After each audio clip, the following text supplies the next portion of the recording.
Sasa utagundua mambo yafuatayo. Ni watu wengi sana ambao hawajui kilichofichwa au hawajui siri iliyojificha kwenye ibada. Ni watu wengi sana. Na ndio maana nikakwambia kwamba kwa upande wa mtu ambaye amepata neema ya kuijua hii siri, siku zote ibada inahitaji maandalizi, sio kitu cha kukurupuka. Ibada ni kitu chenye mipango, sio kitu tu cha kuinuka na kwenda kwa sababu tu unataka kwenda ibadani. Wote waliojaliwa kujiandaa kwa ajili ya kumfanyia Mungu ibada waliona matokeo ya hicho walichokifanya mbele za Mungu. Waliona matokeo, waliona wakitetewa kwa namna nyingine ya kipekee mno.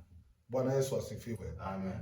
Na mara nyingi kipimo kilicho sahihi cha ibada, sidhani kama mtaeleweka hapa, kipimo kilicho sahihi cha ibada ni sadaka. Bwana Yesu asifiwe. Amen. Nimekaa kimya kidogo ili mnaonifuatilia mnielewe hivi.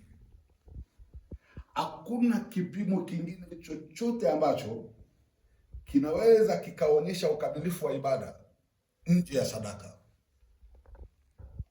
Na watu wengi sana adui amewazuia kwa kutaka waijue hiyo siri iliyofichwa katika ibada. Bwana Yesu asifiwe. Amen. Yaani, nirudie, kati ya kitu ambacho kimetiwa giza ni ukamilishaji wa ibada. Unaweza ukaanza ibada vizuri kwenye sifa, unaweza ukaenda